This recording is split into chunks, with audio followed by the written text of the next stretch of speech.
Hello guys, இன்னைக்கு நம்ம பார்க்க போற இனிமே வாரிங் ஸ்டேட்ல எபிசோட் 14 தான். மறக்காம கீழே லைக் பண்றீங்க. நீங்க இப்பதான் நம்ம சேனலுக்கே வரீங்களா, சப்ஸ்கிரைப் பண்ணிக்கோங்க. சரி வாங்க, நம்ம டைம் மிஸ் பண்ணாம எபிசோடுக்குள்ள போகலாம். போன எபிசோட்ல அங்க கலாச்சி பேசின்னு இருக்கும்போது வேற ஒருத்தன் வந்து உள்ள நுழைவாங்க. அங்க சண்டை போடவும் போயிருப்பாங்க. இங்க தான் இந்த எபிசோடும் தொடங்குது. அந்த பையனும் பயங்கரமா தாக்க ஆரம்பிச்சிருப்பான். இவங்க ரெண்டு பேருக்கு இடையில சண்டையும் ஏற்பட ஸ்டார்ட் ஆயிருக்கும். ஆனா அதுக்குள்ளேயே நடுவுல அந்த ஜாயும் வரா. நீங்க நிறுத்துங்க போதும், ஏன்னா இவன் வந்து ஒரு புது காம்படிட்டர் தான். இவன் இப்போதான் இங்க வந்திருக்கான், அதுக்குள்ள நீங்க சண்டையை போடக்கூடாது. அட நீங்க சண்டையை நிறுத்தக்கூடாது, ஏன்னா இதுதான் சரியான வாய்ப்பு. அந்த கிகுலோவை நீங்க இப்பயே தூக்கச்சிருங்க, அவன் ஒரு தண்டம் தான். இவனை நான் வந்து அந்த ரவுண்ட்ல பாத்துக்கிறேன். அதுக்கப்புறம் அந்த யாங் சிட்டில யாருமே ஸ்ட்ராங் இல்ல, நான் எல்லாருக்கும் ப்ரூவ் பண்றேன் இப்படி சொல்லிட்டு அவர் வந்து அங்கிருந்து போயிடுறாரு. இந்த சைடு ஜாயுவும் சொல்றா, நீங்க இந்த சாம்பியன்ஷிப்புக்கு எதுக்கு வந்திருக்கீங்க? அதாவது நீங்க கலந்து ஒரு வின்னரா மாறணும் தானே வந்திருக்கீங்க.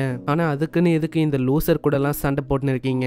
சரி அது இருக்கட்டும், நீ வந்து எதுக்கு முதல்ல வந்திருக்க அதை பத்தி சொல்லு. நான் வந்ததே ஒரு காரணமா தான். ஏன்னா மோயு அவன் உன்னை ஹார்ம் பண்றதுக்கு நிறைய பேரை உள்ள செட் பண்ணிருக்கான். நீ தான் ஜாக்கிரதையா இருக்கணும், அதை சொல்றதுக்காக தான் நான் வந்தேன். அட ஆமா, மேல மோயுவும் இருக்கான். அவன் வந்திருக்கானா கண்டிப்பா ஏதாச்சும் ஒரு தில்முழு வேலையை அவன் பண்ணிருப்பான். அங்க மோயுவை இவன் பார்த்து நிற்பானா, தளபதி வாங்கவும் கூப்பிடுறாரு. போதும் பார்த்தது, இப்போ வந்து நம்ம போறது நல்லது, எல்லாமே ஸ்டார்ட் ஆக போகுது. இவங்க போகும்போது தளபதி வாங்க சொல்றாரு. நான் வந்து ஒரே ஒரு விஷயத்த பத்தி தான் யோசனை இருக்கேன். என்னது அது? அதுவா இந்த மோயு சடனா எதுக்கு இந்த ரூல்ஸ் எல்லாத்தையும் சேஞ்ச் பண்ணா? அவனுக்கு தெரிஞ்சிருக்கும், அதாவது நானும் இதுல பங்கெடுக்க போறேன்னு. அதனாலதான் இப்படி பண்ணிருப்பானோ. இந்த சைடு மோயுவும் சொல்றான், வாவ் இங்க லேடி ஷாங்லியும் வந்திருக்காங்களா? எனக்கு நல்லாவே புரியுது, அவனுக்காக தானே நீங்க வந்திருக்கீங்க. ஆமா, உனக்காகவே வருவேன். உன்ன மாதிரி ஒரு விலங்குக்கும் ஹியூமனுக்கும் எனக்கு டிஃபரன்ஸ் நல்லாவே தெரியும். ஓ அப்படியா, அப்ப நம்ம பாத்துக்கலாம் போட்டியில. இந்த சைடு அவன் போட்டிய ஆரம்பிக்க சொல்றானா, அங்க அவரும் போட்டிய ஆரம்பிக்கிறாரு. அங்க ரெண்டு பேர் போய் ஏதோ ஒரு துணியை கைட்டி விடுறாங்க.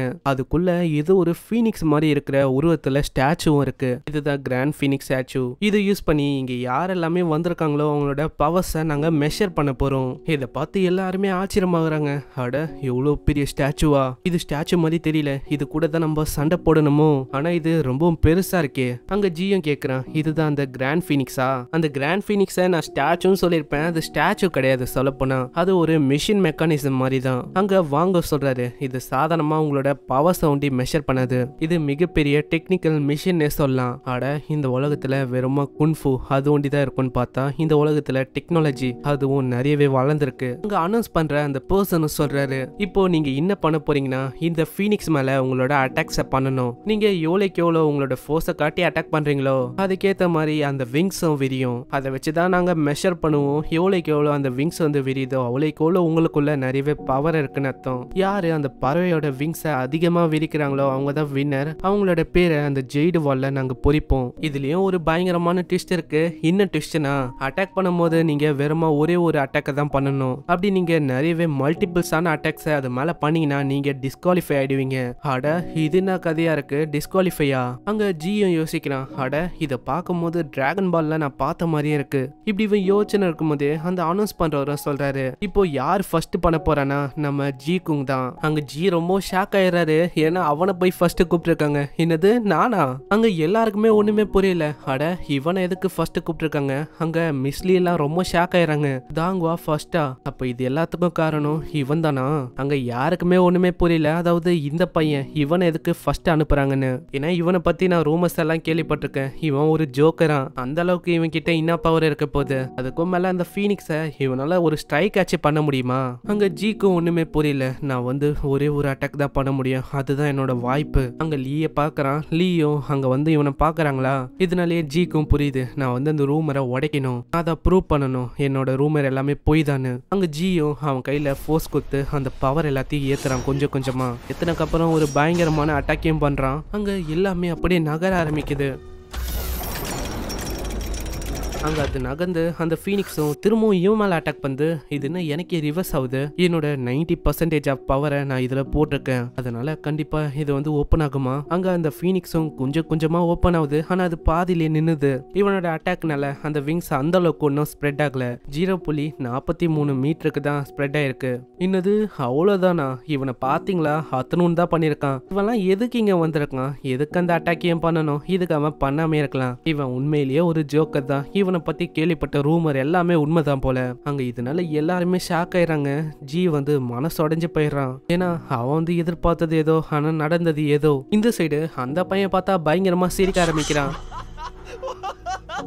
ஹேய் பைத்தியக்காரா, நீ உண்மையிலே ஒரு லூசர் தான்டா, வீட்டுக்கு மரியாதையா ஓடி போயிடு. அங்க ஜியோட மனசுக்குள்ள அவங்க கத்துன குரல் தான் அப்படியே ஒலிக்க ஆரம்பிக்குது. நீ ஒரு லூசர்ரா, நீ உண்மையிலேயே ஒரு ஜோக்கர் தான், நீ எல்லாம் எதுக்கு வந்த? வீட்டுக்கு போய் உங்க அம்மாவை கட்டி பிடிச்சிக்கோ. உன்னோட குன்ஃபு கலை அதெல்லாம் சுத்த வேஸ்ட், அதெல்லாம் குன்ஃபு நீ சொல்றியா?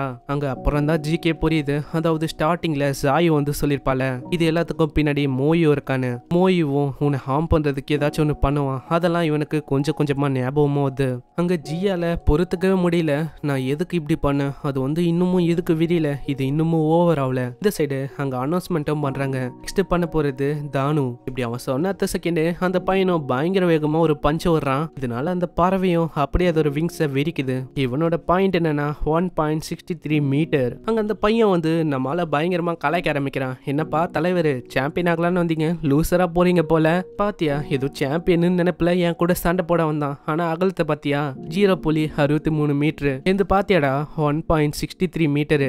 உன்னால என்ன நெருங்க கூட முடியாது, நீ உண்மையிலேயே ஒரு லூசர் தான். அங்க வாங்க வந்து கூப்பிடுறாரு, என் கூட வா, என் பின்னாடி. அங்க லீவும் வந்து கூப்பிடுறாங்க. லீவ் வந்து உங்களை பாக்கணுமா? ஆனா இன்னமும் அந்த பையன் பயங்கரமா கலாய்க்கிறான். ஹேய், உனக்கு ரொம்ப பயமா இருக்கு போல, அப்படி பயமா இருந்தா போய் ஒழிஞ்சுக்கோ எங்கேயாச்சு. இதனாலேயே அவன் சோகமா போக ஆரம்பிக்கிறான். இந்த சைடு அவன் பயங்கரமா சிச்சுன்னு இருக்கான். அந்த பைத்தியக்காரனை பாத்தீங்களா, உண்மையிலேயே அவன் லூசர் தான். அவனோட அகலம் 0.63 மில்லிமீட்டர். சிரிச்சது போதும், அவன் 0.63 மீட்டர் ஆக்டிவேட் பண்ணிருக்கான். ஏன்னா இதுல ஒரு விஷயம் இருக்கு. இந்த கிராண்ட் ஃபினிக்ஸை ஆக்டிவேட் பண்ணோம்னா ஃபர்ஸ்ட் நாங்க அதுல கியூஐயும் பிளட்டையும் ஃபோர்ஸோட அடிக்கணும். அவன் அடிச்ச அடியில அது ரீஆக்டிவேட் ஆகி அவனுக்கே ஃபோர்ஸை திரும்ப கொடுத்துருக்கு. அதுக்கும் மேல அதுக்கு நிறையவே அமௌண்ட் ஆஃப் கியூஐயும் பிளட்டும் தேவைப்படும். அதனாலதான் அது திரும்பவும் இவன் மேலேயே அந்த ஃபோர்ஸை கொடுத்துருக்கு. இப்படி வரும் அந்த விஷயத்தை யோசனை இருக்காரு. சைட்ல அந்த பொண்ணு சொல்லுது, அந்த ஜியோட ஆப்பிட்டோட ஆன்டா, அவன் இது வரைக்கும் ஒரு ஷேக்ல தான் உடைச்சிருக்கான். கன்ஃபார்மா அவனால வின்னரா மாறவே முடியாது. இது தெரிஞ்ச விஷயம் தானே, அவன் ஒரு ஜோக்கர் தான். இந்த சைடு லேடி லீ கிட்டயும் இன்னொருத்த சொல்றான், நம்ம ஜியை அனுப்பியிருக்க கூடாது, அவனால நம்ம மொத்த ஃபேமிலிக்கும் அவமானம். ஆனா அதுக்குள்ளேயே அவங்க வராங்களா, இதனால அமைதியாக சொல்லிடுறா. கீழே இதை பத்தி 3 பேரும் பேசுறாங்க. அந்த ஜி வந்து பக்கத்துல தான் நிக்கிறான். இருந்தாலும் அவனை பனிஷே பண்ணல. நான் அவளை பொறுத்த வரைக்கும் இவனை என்னதான் பண்ணாலும் அது வேஸ்ட் தான்ல, அவளுக்கே தெரியுது போல. இந்த சைடு ஒரு அனௌன்ஸ்மெண்ட்டும் வருது. நெக்ஸ்ட் ஜிங் ஜாங் ஜி அவன் தான் பண்ண போறான். இதை கேட்டோடனே அந்த இடம் ஒரு மாதிரி அமைதியாகுது. அங்க ஜிங் ஜாங் ஜியும் வரான். இதை பார்த்து எல்லாருமே ஷாக் ஆகுறாங்க. ஏன்னா இவனுக்குள்ள நிறையவே திறமை இருக்கான். அந்த பர்சனும் அட்டாக் பண்ண அந்த பறையோட விங்ஸ் அப்படியே ஸ்ட்ரெயிட்டா நிக்குது. நம்ம ஜிக்கான மாதிரி அந்த ஃபோர்ஸை இவனுக்கு கொடுக்குது. இருந்தாலும் அதை ரீசால்வ் பண்ணிடுறான். இந்த சைடு அவனும் சொல்றான், அந்த ஜிக்குன்னு அந்த மாதிரி இவனுக்கும் நடக்குது. ஆனா அதை எப்படி இவன் ரீசால்வ் பண்ணிட்டான் அந்த விஷயத்த. அங்க எல்லாருமே ரொம்ப ஷாக் ஆயிடுறாங்க. ஏன்னா இது வரைக்கும் யாருமே மொத்தமா விரிச்சது இல்ல அந்த பறையோட விங்ஸ். இது அன்பிலீவபிள். இவன் கண்டிப்பா டைகரோட ஷாக்ல இருப்பான்னு நினைக்கிறேன். அங்க அனௌன்ஸ் பண்றவரும் சொல்றாரு, இவனோட லென்த் 2.83 மீட்டர். அந்த அளவுக்கு இவன் விரிச்சிருக்கான். இந்த போட்டியில நிறைய பேர் கலந்துருக்காங்க. என்னதான் கலந்துருந்தாலும் இவனோட பாயிண்ட் ரெக்கார்டை யாராலையுமே பீட் பண்ண முடியல. அதனால புது சாம்பியன் இவன் தான். உடனே பின்னாடி ஒரு குரலும் வந்து, இது சரியல்ல, இவன் மோ ஃபேமிலில இருந்து வந்த ஜிங் ஜாங் ஜி. அதுக்கும் மேல மோ ஃபேமிலில இருக்க ஆளுங்க தான் ரூல்ஸையும் சேஞ்ச் பண்ணாங்க. அப்பயே எங்களுக்கு தெரிஞ்சு போயிடுச்சு இதுக்குள்ள ஏதோ ஒரு தில்முள்ள வேலை இருக்குன்னு. அவன் இத்தனைக்கும் அவனோட அட்டாக்ஸ் சரியா கூட பண்ணல. அப்படி இருந்தும் எப்படி இப்படி நடக்கும், இதெல்லாம் நல்லாவே இல்ல, நாங்க ஒத்துக்க மாட்டோம். இதே மாதிரி அங்க எல்லாருமே சொல்ல ஆரம்பிக்கிறாங்களா. அங்க அனௌன்ஸ் பண்றதுக்கும் என்ன சொல்றதுன்னு தெரியல. ஏன்னா எல்லாருமே இது அன்ஃபேரா இருக்கு அப்படின்னு சொல்றாங்க. இதெல்லாம் பார்த்து இருக்க அந்த மோ ஃபேமிலியோட தலைவர் அவரு ரொம்ப கோவமாயிடுறாரு. அங்க அந்த சவுண்டை கேட்டு எல்லாருமே பின்னாடி பாக்குறாங்க. ஆமா, இதை நாங்க தான் செட் பண்ணோம். என்னோட கிராண்ட் ஃபாதர் அவரு தான் இந்த விஷயத்த செட் பண்ணாரு. ஆனா இதை எதுக்கு செட் பண்ணாருன்னா ஸ்ட்ராங்கான ஒருத்தங்களை நாங்க தேடி கண்டுபிடிக்கணும். ஆனா இங்க வந்தவங்க எல்லாருமே லூசரா இருக்காங்க. அதனால நாங்க என்ன பண்றது, நீங்க தோத்து போயிட்டா இந்த ரூல்ஸை நீங்க கிரிட்டிசைஸ் பண்ணுவீங்க. இது என்ன கதையா இருக்கு? அப்போ அதை உங்களால பண்ண முடியுமா? அப்போ உங்களுக்கு பவர் இருக்கா? போய் அதை பண்ணுங்க. அப்படி உங்களுக்கு அவ்வளவு பிரச்சனையா இருக்குன்னா நான் ஜிங்க அவன் பண்ண விஷயத்த நான் இன்வாலிட்னு சொல்றேன். இதை கேட்டு எல்லாருமே ஆச்சரியமாகறாங்க. இங்கே இந்த எபிசோட முடியுது. இதுக்கப்புறம் என்ன நடக்கும் அதெல்லாம் நம்ம பார்த்து தெரிஞ்சுக்கலாம். இப்படி இவங்க சண்டை போடுறாங்களா, இதனால திரும்பவும் ரீமேட்ச் நடக்கிறதுக்கு வாய்ப்பு இருக்கு. ஏதோ ஒரு தெலுமுள்ள வேலை நடந்திருக்கு அந்த மிஷினுக்குள்ள. அது இன்னது அதை வந்து நம்ம நெக்ஸ்ட் எபிசோட்ல பார்த்து தெரிஞ்சுக்கலாம். திரும்பவும் நம்ம ஜி வந்து அவரோட பவரை காட்டுவாரா? அவனோட பவர் எவ்வளவுதான் இருக்கும்? ஏன்னா ஸ்டார்டிங்ல கூட அவனுக்கு எதுவுமே பவர் இல்லாத மாதிரி தான் காட்டியிருப்பாங்க. அதுக்கப்புறம் தான் இந்த அனிமேல அவனோட பவரை ரிவீல் பண்றாங்க. ஸோ அதே மாதிரி ஏதோ ஒன்று புதுசா நடக்க போகுது. ஸோ அதை தெரிஞ்சுக்கணும்னா சப்ஸ்கிரைப் பண்ணிக்கோங்க. மறக்காம கீழே ஒரு கமெண்ட்டையும் பண்றேங்க. நெக்ஸ்ட் எபிசோடு வேணும்னு. இவங்க இந்த வீடியோவை இங்கேயே முடிச்சனால நானும் இந்த வீடியோவை இங்கேயே முடிச்சுக்கிறேன். உங்களை நெக்ஸ்ட் எபிசோடில் சந்திக்கிறேன். தேங்க்யூ ஃபார் வாட்சிங். சைனரா.